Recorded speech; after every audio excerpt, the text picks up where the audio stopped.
We are staying here to liberate this city from the socialist and the burdensome leadership that this governor and that this mayor have placed on this country and what they have tried to insert into this city. So I want to say thank you to every single person that has been able to do this. I'm Senator Alex Padilla. I have questions for the secretary, because the fact of the matter is a half a dozen violent criminals that you're rotating on your. I also want to. What you just witnessed was United States Senator Alex Padilla getting forcibly dragged out of DHS Secretary Kristi Noem's press conference, which took place earlier today. She was speaking from the Los Angeles headquarters of the FBI about the protests, specifically against her agency. Now, Padilla interrupted to ask her questions before being restrained, as you can see that video, by security guards, shoved out of the room and handcuffed. Let's take a look. I also want to clarify specifically how many of our ICE agents have been docked. On the ground. On the ground. Hands behind your back. Hands behind your back. If you let my hands go and stand behind my back. All right. Cool. Other hand. Lay flat. Lay flat. Other hand, sir. Other hand. So as you can imagine, Democrats immediately spoke out, including, the always aggressive, strategically minded Chuck Schumer, who said that he was sickened by the incident and demanded immediate answers as to what the hell went on. Mayor Karen Bass of Los Angeles called it abhorrent. But DHS defended their decision to manhandle Padilla shortly afterwards. Senator Padilla chose disrespectful political theater and interrupted a live press conference without identifying himself or having his Senate security pin on. Would it be okay? Would you guys be cool with it if you were able to identify him as a United States senator? Something tells me not so much. As he lunged toward. Did he lunge toward Kristi Noem? I didn't see any lunging toward Kristi Noem. Look, I'm gonna be honest with you guys. It did come across as cringy political theater. To me, it did. But he did not lunge at Kristi Noem. Okay, he just didn't. That's just not true. We all saw it. Anyway, the rest of the post reads, Padilla was told repeatedly to back away and did not comply with officers' repeated commands. Secret Service thought he was an attacker and officers acted appropriately. Now, there has been an update to this whole kerfuffle. I'll give it to you in just a second. What are your initial thoughts, Waz? Look, at a certain point, I don't think the mealy mouth stuff that Chuck Schumer has done, or any of the Democratic leadership, to be honest, because where are they right now on this? Gavin Newsom is the governor of the state, so he's making himself sort of the face of opposing Donald Trump's policies vis-a-vis the deportation regime. But where's everybody else? Where's Hawk Jeffries on this? Where's Chuck Schumer? What do they think we should be what is the opposition of how do we think an ideal version of overhauling our immigration policy would look? Where are they? And that's the problem with the Dems, and that's why they lose on this issue. They have no coherence at all. Right. If the policy is, we believe in the status quo.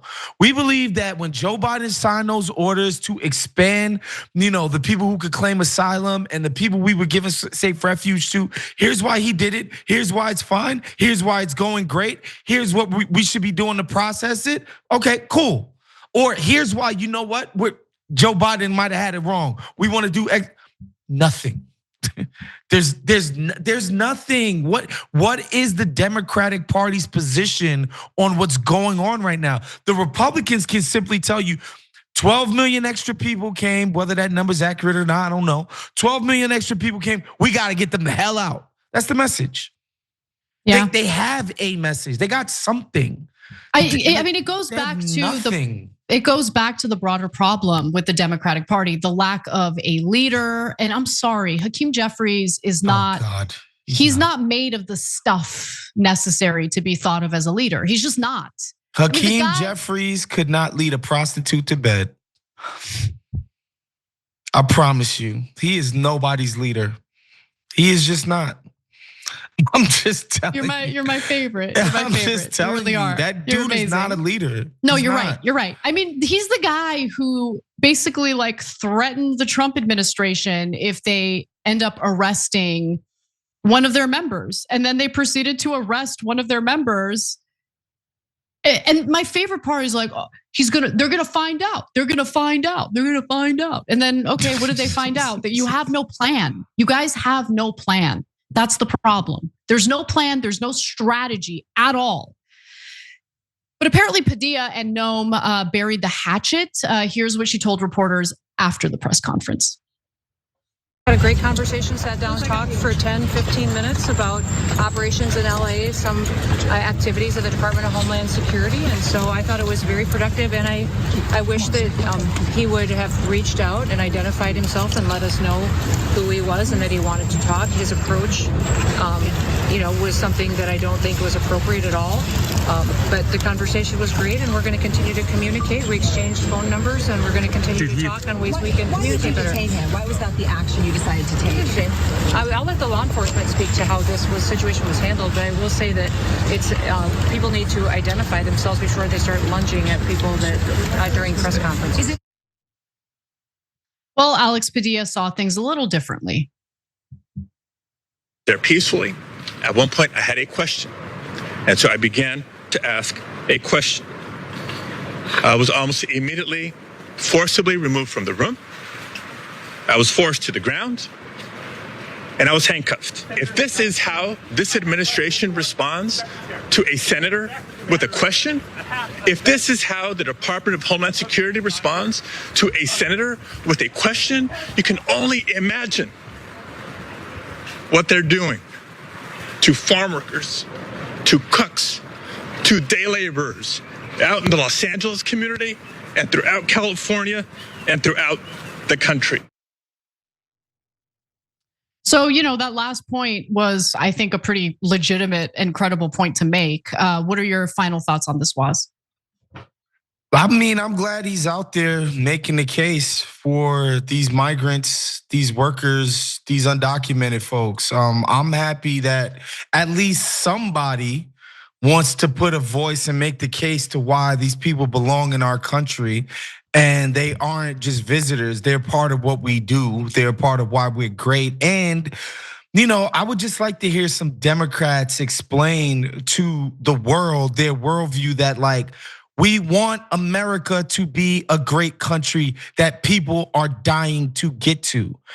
There's something to the fact that people are willing to travel ungodly amounts of freaking miles and traverse lands to come here. Sure, if we need to tighten up the processing of that, okay, cool, let's have that conversation. But make the case that, yeah, we're a country that people are dying to get to, and a lot of these people deserve to be here. You know what I mean? And I'd love to see somebody give voice to that. And that's at least a start. Every time you ring the bell below, an angel gets his wings. Totally not true, but it does keep you updated on our live shows.